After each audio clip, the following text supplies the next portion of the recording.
I'm Shan. Hey, I'm Megan. And welcome to The Besties Book Buzz. This is our third video, and we're so proud to be new booktubers. And since we are new booktubers, I love that we're getting the opportunity to upload our mid-year book freakout tag. And now we get to share with you a lot of details about the books we've loved earlier this year. I've got a question for you, Megan. Mm-hmm. It is the mid-year. Are you freaking out? Yes. I can't believe we're 6 months into the year and I'm like, what have I done with my life? Honestly, I feel like I'm freaking out in a very positive way relating to books because this is the most books that I might have ever read, at least as long as like Goodreads has tracked, which is since like 2012.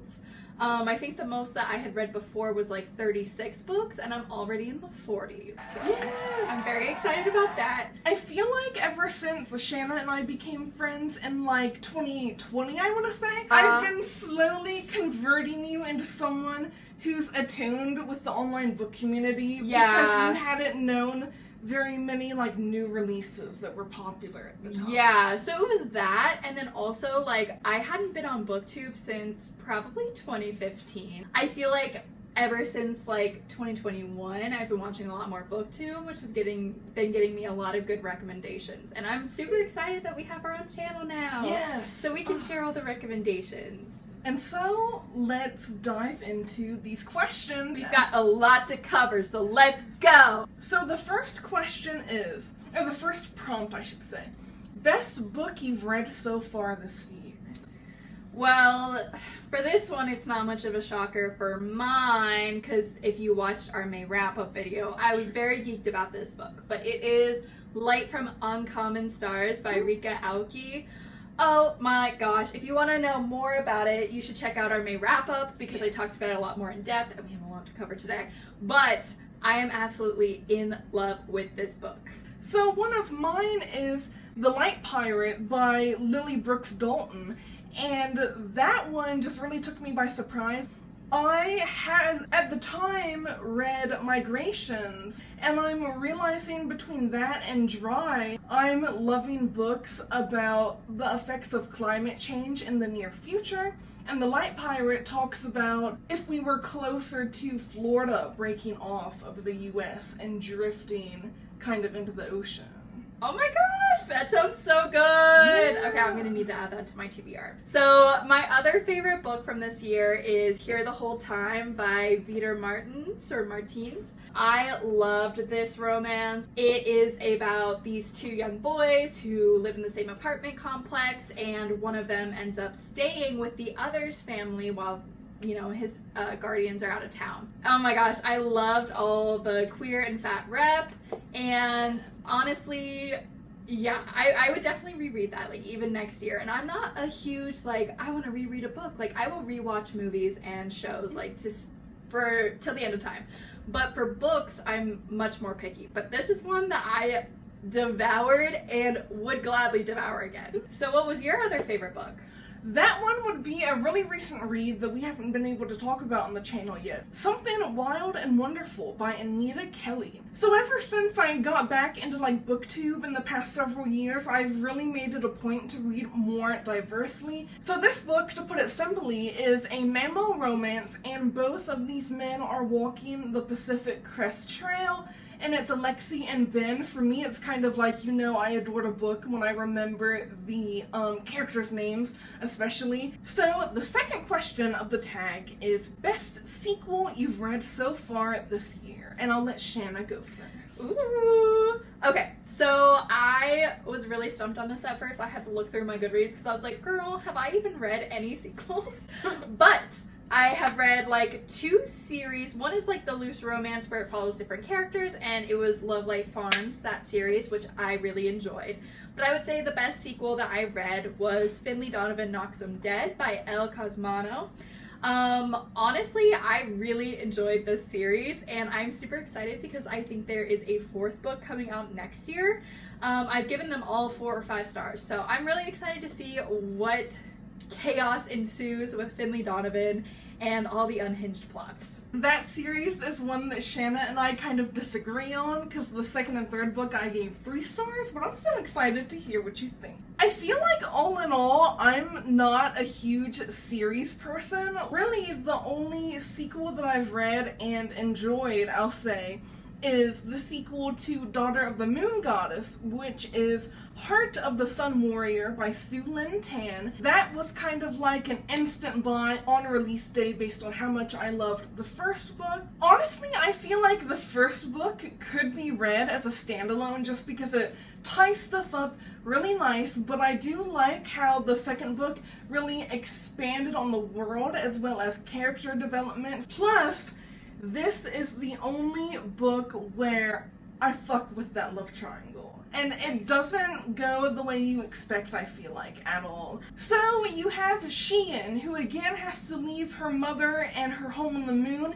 to go on this grand adventure to the immortal realm because there's some sort of terror sweeping over the land that she has to confront and defeat. Okay, so for the next two, I'm going to let Megan kind of take the wheel because I'm not, even though, you know, I'm more into booktube and like looking at new releases, I'm still not like up on my game with it. So number 3 is a new release that you haven't read yet but you want to. All the Sinners Bleed by S.A. Cosby, just based on how much I absolutely loved Razorblade Tears that I read last year or the year before. So I'll tell you guys the main selling point because I feel like the synopsis looks to get really into the plot, and that was just that the main character is the first black sheriff within the history of the county, and it deals a lot with how he kind of operates in the job, and is kind of a mitigator between the black community and law enforcement and the local government, and then there are a tragedy or two that happens that he kind of has to help the community reconcile with and get justice for. And then I have a new release by Becky Albertalli named Imogen Obviously, which I had kind of seen floating around Scribd like a month or so ago, and I realized that's the same author as Simon versus the Homo Sapien Agenda, which I read in high school, and it got turned into a super cute movie. And this one, the main character is like the best LGBTQ plus ally you could ever hope for, and she has a lot of queer friends but considers herself straight. And so she visits a friend at college, and the friend happened to get in a situation where she ends up saying that the main character is her girlfriend. But then the main character ends up kind of having her eye on someone else at the college, and I can't wait. Ooh, spicy. Alright, continuing with the new releases, we have most anticipated release of the second half of the year. And again, this is for Megan. Yes. So really, the only ones I note for like new releases, like including anticipated, are ones where it's like a must-read or must-buy author, or like I feel deeply passionate about the plot or topics that it's going to discuss. For the first one, we have what I believe is the second book by Angie Kim. I really loved her first one called Miracle Creek. So for Happiness Falls, I'm just going to read a little bit of the synopsis for you guys, starting with, when a father goes missing, his family's desperate search leads them to question everything they know about him and one another. Full of shocking twists and fascinating questions of love, language, race, and human connection, Happiness Falls is a mystery, a family drama, and a novel of profound philosophical inquiry, which I would say those themes fit her first book as well. Nice. I'm excited to hear if these new releases live up to the anticipation. So for the next one, we have Biggest Disappointment. So for my first one, I have A Good Day to Pie by Misha Pop. So that is the sequel to Magic Lies and Deadly Pies. But I'm noticing that for Cozy Mysteries, none of them really have the best ratings. I typically consider a 3.7 around that, like a good rating for a cozy mystery, when that would be considered somewhat low, I feel like, for any other genre that I read. So this next one, and this has kind of been a trend for books that I've read last year and this year, but I think it's because there's a lot of interest in books centering around cooking shows. But this one, unlike some others I've read, is a mystery instead of a romance. Our main character has little to no interaction with the characters I really fell in love with in the first book. They were like almost completely missing in this book, which really irritated me. And also, I feel like the mystery wasn't really very intriguing, although I do love how the competition elements were said. So, I actually have a physical book for this one because I'm returning it to Megan. But my disappointment was Fortune Favors the Dead by Stephen Spotswood. I was really excited for this, but honestly, I feel like the reason that it fell flat for me is just because maybe I'm not a murder mystery girly. Like, I love a good cozy mystery, but this one was heavy on the, like, let's go talk to every single person, and we didn't even, like, know the people. Like, I just didn't feel that much interest in it. It kind of reminded me of how I felt when I read The 7.5 Deaths of Evelyn Hardcastle, which was a little hard for me to get through, and I think it's because it is a very heavy murder mystery, so there you go. You can put it on Pango now. So I'm going to quickly cover two more disappointments. For one, Happy Place, I just want to mention that despite still loving Emily Henry's writing and how she does supporting characters and romance in general, for one, especially being asexual, Harriet be grinding on that dick so much. Like, Jesus Christ. They had to keep up the facade of being a couple, and a lot of that was being physically intimate. But damn, around their friends and in private, she like could not get enough. I'm weak. So my last disappointment is Adelaide by Genevieve Wheeler. And I got this recommendation from Jan Agaton on YouTube, and I thought that it would hit a lot harder because of personal circumstances, because this deals with a kind of toxic, emotionally abusive situationship, but it didn't get me in my feels very much, and I was disappointed. That ended up being 3 stars. Alright, so next up we have Biggest Surprise of the Year. Megan, do you want to go first for this one? Okay. The Hop by Diana Clark, and this kind of details this woman's journey of starting kind of sex work or sex work adjacent kind of gigs, literally from being in high school to being a woman in her like mid to late 20s, I want to say, is where the book ends.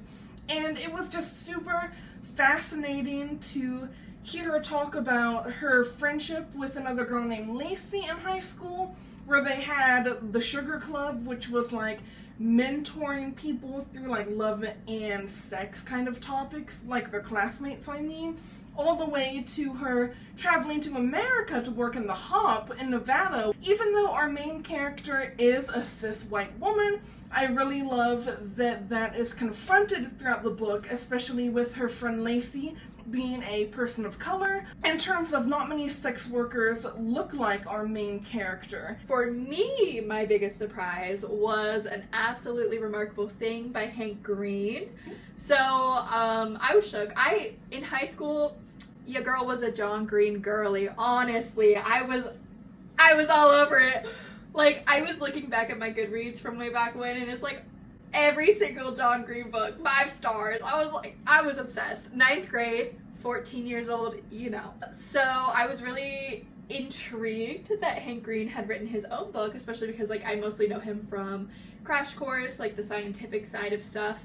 And honestly, I really enjoyed it. I gave it 4 stars, but I think it was really well done. I liked how the main character was really flawed and people called her out for it. I was like, thank goodness someone is telling her, like, that this is not how life works. Like, she's just like, you know, I'm gonna do whatever and see what happens, and everyone's like, stop doing that. Like, what are you? I know there is a sequel to this, I did see a review that said, honestly, like, it would have been good as just like a standalone. So if you have read the sequel to An Absolutely Remarkable Thing, let me know if it's worth the read or if I should just keep it as a standalone. So I'm excited to discuss this next question, which is new favorite author. That could either be debut or new to you. And one that I have is Charlotte McConaughey, which I mentioned, but I don't know if I said who wrote it previously, which she wrote Migrations and Once There Were Wolves, both that I read this year, and both dealing with, as I said earlier, the effects of climate change in the near future. Migrations talks about a time when so many animal species are extinct. Like, it is insane. There are no big cats, like there's hardly any birds in the sky. Like, it's heartbreaking to me. And she is following the migration cycle of Arctic terns, basically from the top of the world to the bottom, and it also delves into some personal tragedies that happen in her life that she's running from with this adventure. Once There Were Wolves I didn't quite like as much because I gave that one 4 stars as opposed to Migrations 5 stars, but that was about the main character and her team reintroducing wolves into the wild to kind of help bolster and bring back the forest in a country overseas. Yeah, I just read Once There Were Wolves based on Megan's recommendation literally a week ago, or maybe 2. But I really enjoyed it, and I'm excited to read Migration, so she might be one of my favorite authors too. We'll have to see. And then Shanna and I also both read the first book by this author, which is Brendan Slocum, and his debut was The Violin Conspiracy.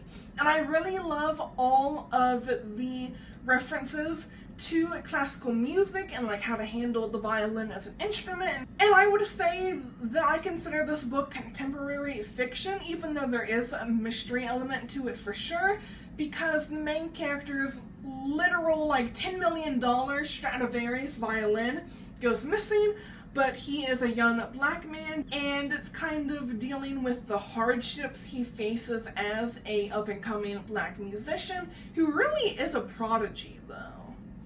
Yeah, I'm excited to read Symphony of Secrets by Brendan Slocum.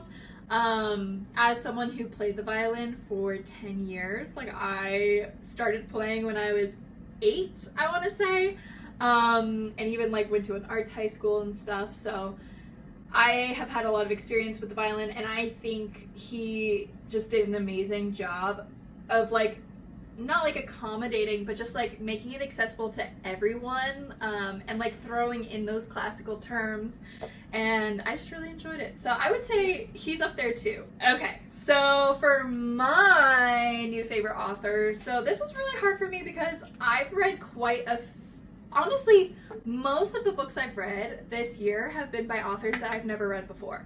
And I've given a lot of 5 stars out, which is good.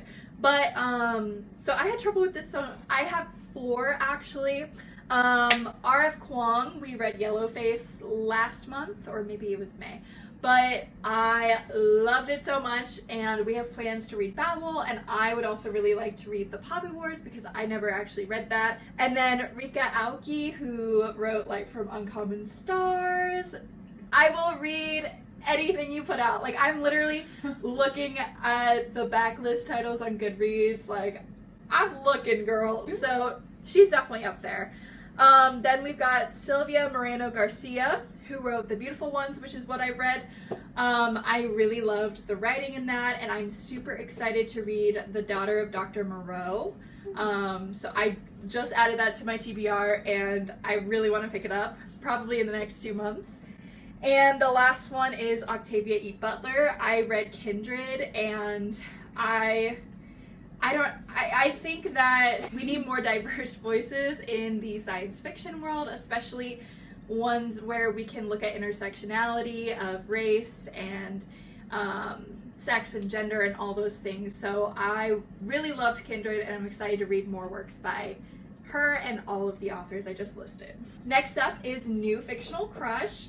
And this past month I read Chef's Kiss, and I gotta say, my new fictional crush is Ray. They are a non-binary love interest in the book, and they're like the test kitchen manager.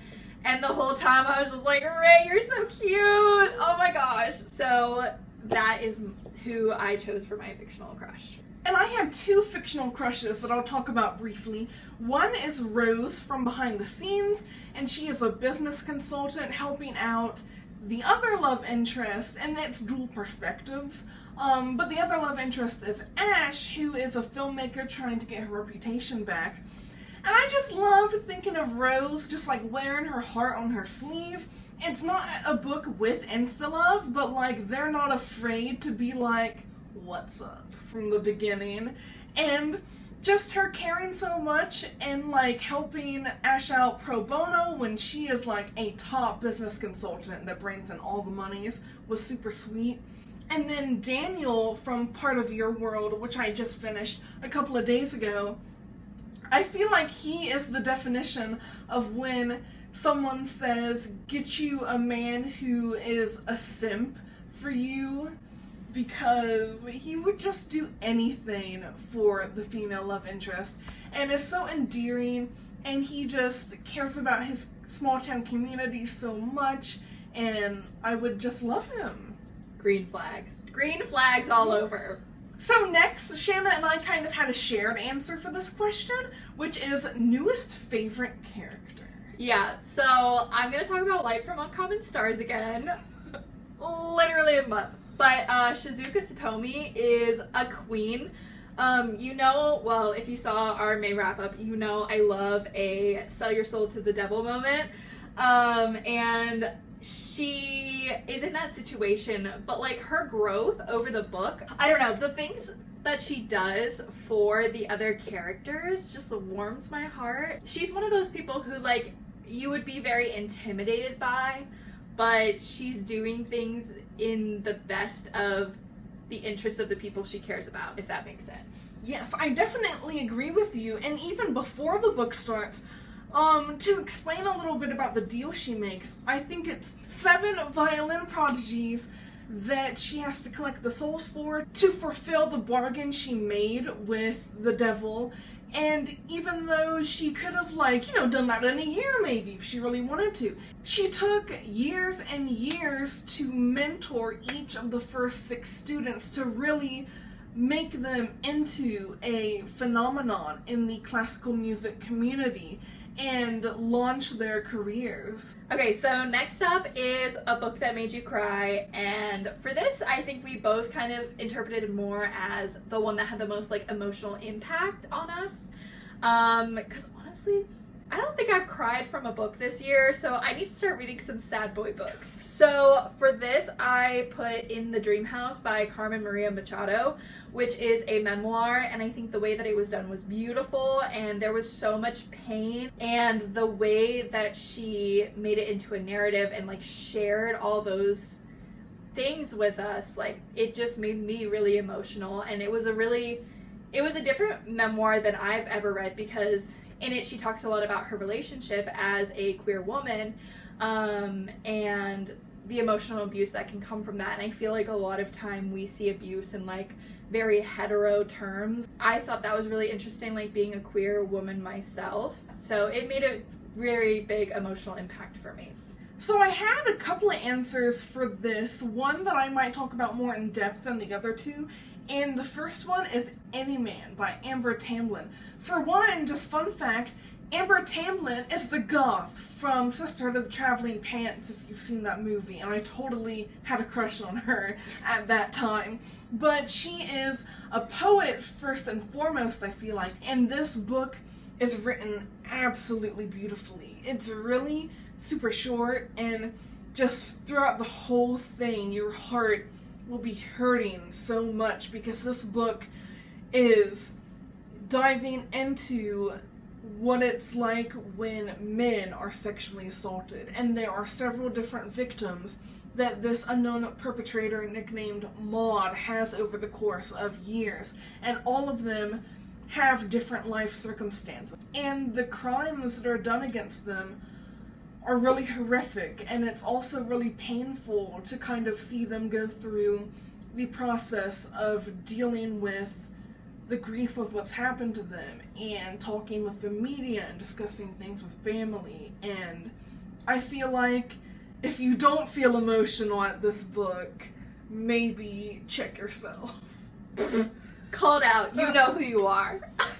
And the next one I'm going to cover is On There and Santi Were Here by Johnny Garza Villa, and that one is about a non-binary Latinx teenager falling in love with a undocumented Mexican boy, and both of them end up working at the main character, whose name is On There, his family's restaurant. It's a Latinx-run establishment, and so, of course, it's one that does receive too frequent of visits from ICE, and you're kind of on the edge of your seat about, like, what is going to happen to Santi if he is discovered, and it is really upsetting at certain points. I actually just finished On There and Santi Were Here literally last night, and I know, and a huge, like, emotional moment for me was when it came back to the title, and they wrote, like, when On There wrote that on a wall, and, like, if you read the story, you'll understand the impact, but that really got me last night. I was like, oh my gosh! And the last one I'll say, again briefly, is based around the booktube Darling, Tomorrow and Tomorrow and Tomorrow by Gabrielle Zevin. And that one, being someone who's into video games, especially cozy indie games, I just absolutely loved the story of these two friends and their fraught relationship over the years as they start a video game company and develop a really, like, best-selling title in the market. And I feel like the major emotional impact for me came from what people have kind of nicknamed the NPC chapter, just because she is dealing with some grief and video games were her escape. So very unfortunately, I did not really have an answer to this next question, so I'll let Shanna take it. But that is book that made you happy. Wow, you be reading some emo books! Always. So for this, I chose Chef's Kiss by TJ Alexander because I was literally laughing out loud. I squealed at one point. I was just like, I was here for it.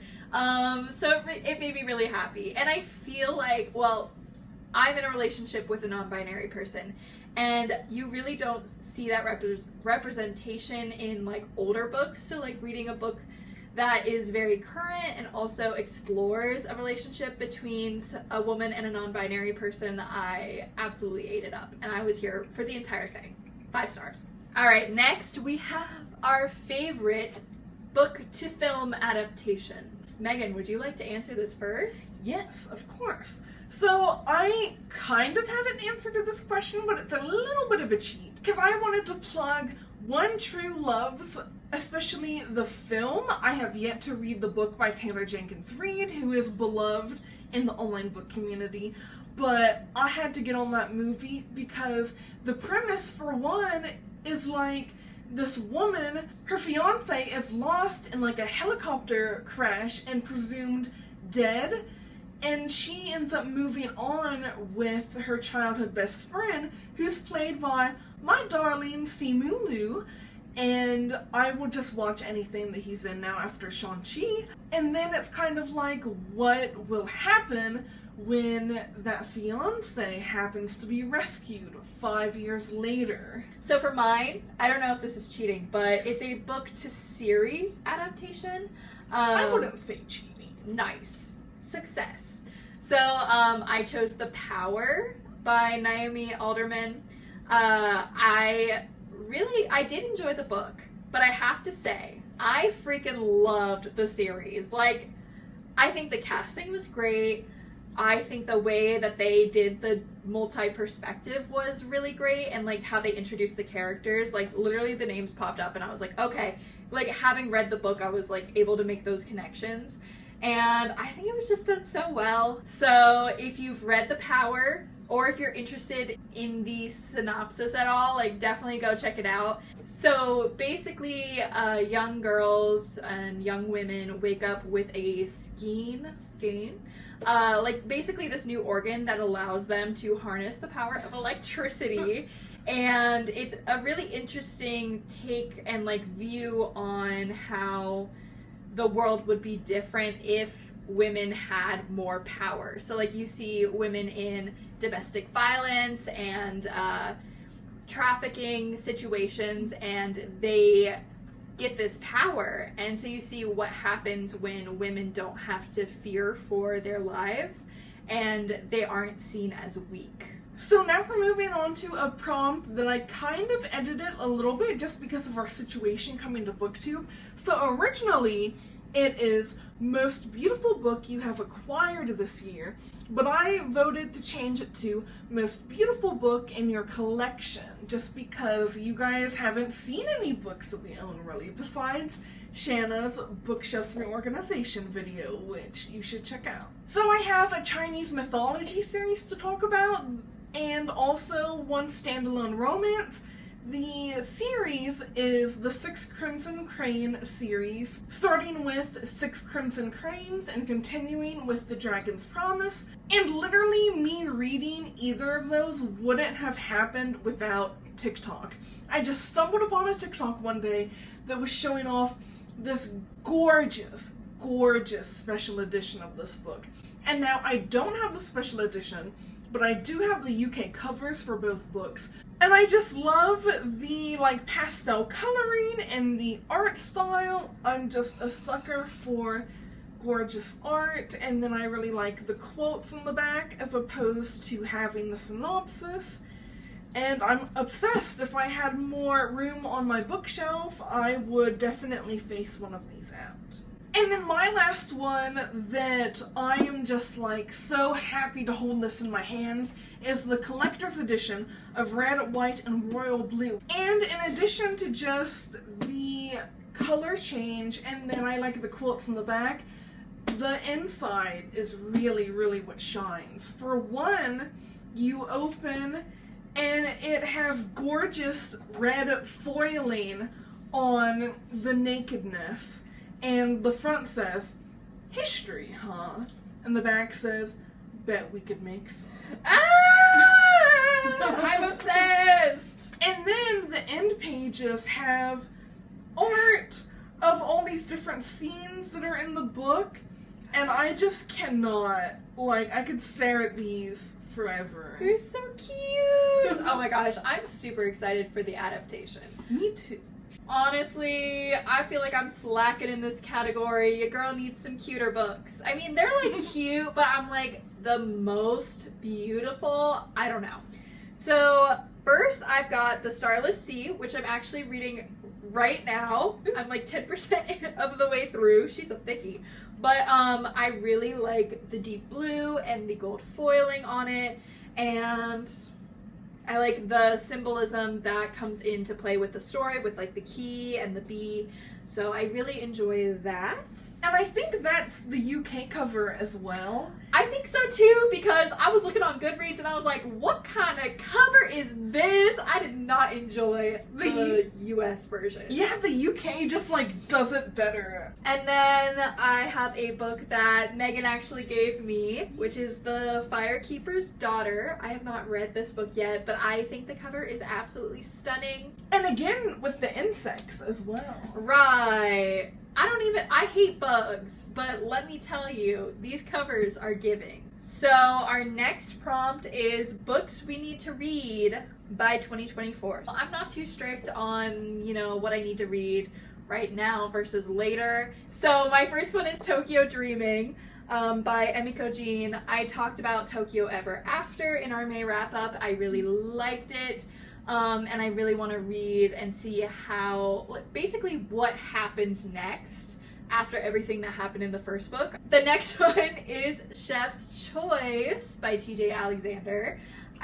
Like I said earlier, I read Chef's Kiss this past month, and I'm really excited I think it follows the roommate of the main character, who's a trans woman, and I'm super excited to see what romance ensues with her, and just see more of Ray and Simone's relationship as well. So I'm really excited for both of those, and I want to get to them by the end of 2023.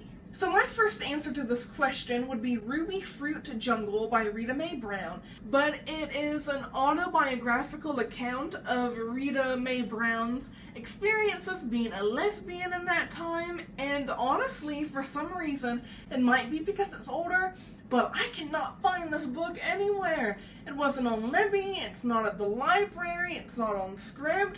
I could maybe buy the audiobook on Libro FM because it's narrated by an actor I really enjoy named Anna Paquin, but honestly, I might use that as an excuse to buy it. And this next one might be familiar to a lot of you guys because it is Bookshops and Bone Dust by Travis Baldree, which is the much anticipated prequel to Legends and Lattes. And I absolutely adored Legends and Lattes, gave it 5 stars.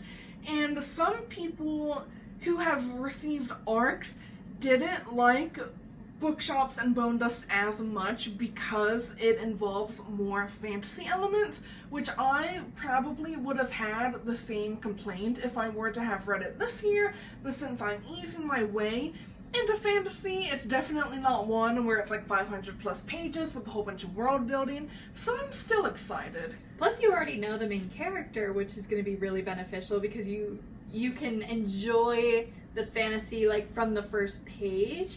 I feel like with fantasies, I often have a hard time at the beginning because I'm just like, there's so much to keep track of, and like, who is this main character and what are we doing and what world are we in, and you kind of like already are situated in that world. It's just like a different part of it where there is more fantasy, I guess, like more high stakes stuff happening. So for this last question, we'll probably do a really quick rundown because it really could be a video all within itself, which is content creators you've been loving. So really, I would say both of us have some OG creators. And personally, I don't often find a new person to subscribe to because those who I am subscribed to, I am dedicated. I am watching 99% of your content. But I actually want to hear Shanna's answers first. Yeah, so for my OG, I love Noelle Gallagher. Girl, if you're watching this, what a pleasure for us, honestly. But she has been my favorite since I got back into BookTube, like in the past few years. I just love her humor. I feel like our taste in books really matches up very well. And love, love, love, love.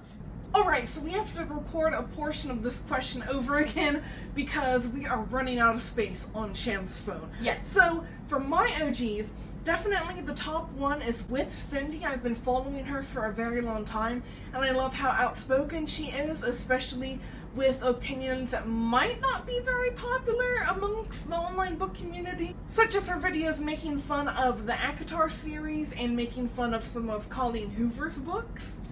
Yeah, by the way, if you want me to read any of Colleen Hoover's books for a vlog or something, leave them in the comments because I am intrigued and scared.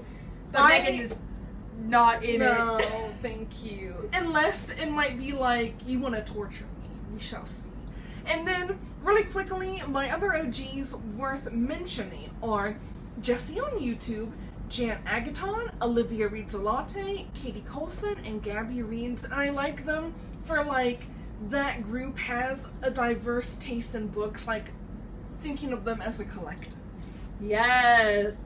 And then I'll start with someone who I've been subscribed to for probably a year or more, and that's Jenny from The Story Ain't Over. I really love all of her recommendations. I find a lot of cool books that I haven't heard being talked about anywhere else on BookTube. That's actually, her channel is where I heard about Sylvia Moreno Garcia's book, The Daughter of Dr. Moreau, and I was like, okay, you got me. Let me add this to my TBR. Like I said earlier, I'm picking it up soon. So definitely follow Jenny. And then also Meg with Books. I've been watching quite a bit of her content. I like her editing too. She has like clips from Drag Race and like reality TV shows, and I think it's really funny, and I really like her content. Then Kenya from Lily Reads. I really enjoy her recommendations and her perspective on the books. Like, she won't sugarcoat it like some of us might be inclined to, which I really enjoy the honesty there. And honestly, I think her taste in books does align with mine pretty well. And so some of the books that I've been interested in that I've seen in other places, if she's not vibing with that, I'm like, maybe I'll hold off a little bit on there. And then lastly, we've got Katie Marie, who I actually just stumbled upon like last week. I really have been enjoying her content. I've kind of been going through and watching all of her old videos. She's just a really down-to-earth person and seems really genuine, and I really enjoy.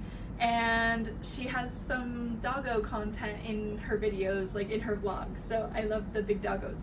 Her one dog, I think his name is Sully, reminds me a lot of my nephew, my sister's dog Bucky, so I love that. Okay, so that's a wrap on our mid-year freakout tag. Thank you so much for watching. I know this might be longer than many others you've seen, but hey, we talk a lot, and there's two of us, and we have no self-control when it comes to talking about books. If you want us to do any other tag videos, leave those in the comments. But if you have made it this far, go ahead and leave us this shook emoji that's like, you know what I'm talking about. Megan's going to put it on the screen because probably no one knows what I'm talking about without that visual. So do that emoji, put that in the comments, let us know what you thought. If you've read any of the books that we talked about, or if you want to leave your response to any of the prompts, we'd love to hear from you. Definitely, that would be really cool. We're always looking for more books to read. Like, even though we have millions of books on our TBR, we want 1,000,001. Okay, so a good recommendation could jump to the front. Very true. Very true. So thank you so much. Thanks. See ya. Bye.